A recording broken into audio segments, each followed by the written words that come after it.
Fils et filles du canton, fils et filles du Cameroun, marquons tout d'abord un temps de compassion pour nos chers disparus au cours de l'année écoulée, notamment Sa Majesté Madiba Songé, chef supérieur du canton Bakoko-Mori. L'année 2022 nous a ainsi rappelé et fait vivre la souffrance de nos ancêtres pendant la période coloniale. 2022 a été marqué par des cris, pleurs, exactions et violations de toutes sortes portées à notre peuple à cause de prédations de nos terres ancestrales. Nous sommes hantés par les images de nos frères et sœurs des villages de Sengue et Yukwe, et plus particulièrement des colos qui ont vu tout leur patrimoine foncier et immobilier détruit sous de fallacieux prétextes de développement économique. Nous avons conscience de l'indifférence avec laquelle nos frères et sœurs ont été traités, de façon indigne, sans accompagnement et sans juste compensation, en violation totale de nos textes de loi. Nous avons enfin à l'esprit les conditions de vie de nos frères et sœurs qui se sont retrouvés sans abri, avec leurs enfants déscolarisés, sans le moindre appui. Si nous avons pu apprécier quelques efforts venant de certains de nos gouvernants et le début d'ouverture à un dialogue inclusif, nous sommes au regret de constater que les choses n'ont pas changé. Notre voix n'a pas porté. Nos revendications n'ont pas été entendues. La raison en est simple. Notre terroir, implanté dans le pôle économique du pays, est devenu lieu de spéculation à notre détriment. Et à ce jour, aucune solution n'a été apportée. Mes frères, mes sœurs, une telle situation n'est pas sans conséquence pour notre culture. La culture Sawa, qui disparaît aux yeux du monde sans que personne ne s'en préoccupe. L'héritage du peuple Sawa, de notre peuple, se meurt de jour en jour. Nos interpellations ont été considérées comme des discours politiquement incorrects par ceux-là qui profitent de ce massacre culturel, lequel passe par la prédation foncière. Comment exister comme peuple si nous n'avons plus de terre? On nous a enlevé l'accès à l'eau, ce qui nous a amputé de certains rituels et coutumes.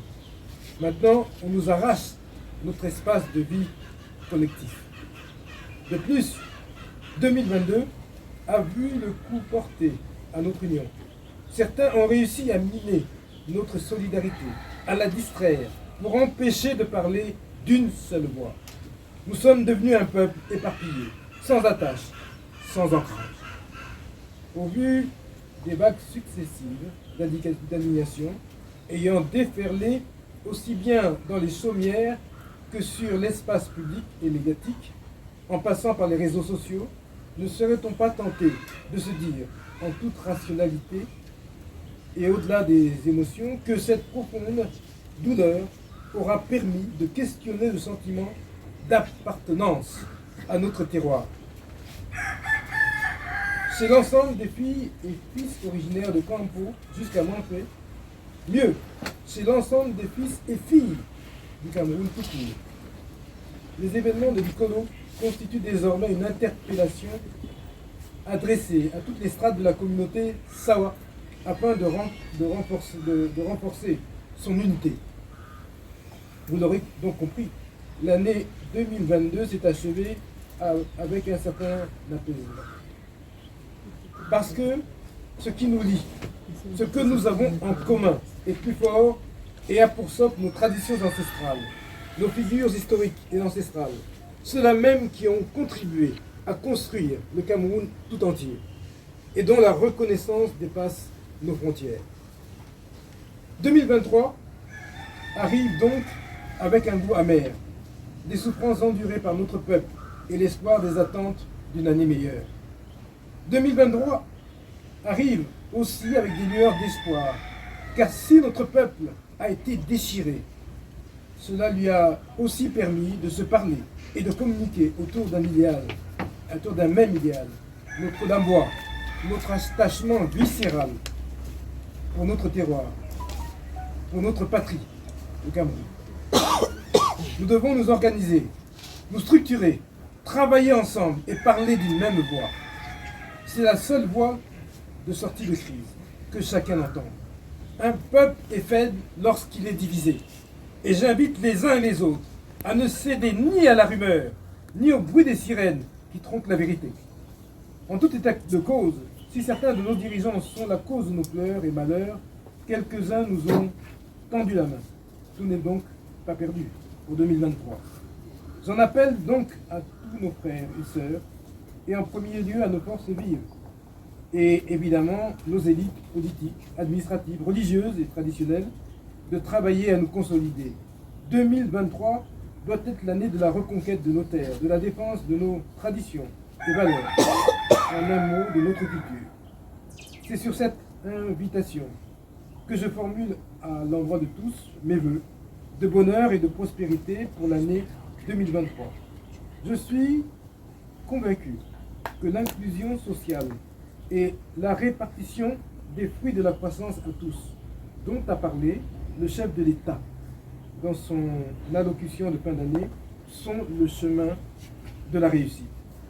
La fabrication du vivre ensemble, la prise en compte de ces diversités ethniques et culturelles sont le gage d'une nation camerounaise prospère en son sein et rayonnante à l'international.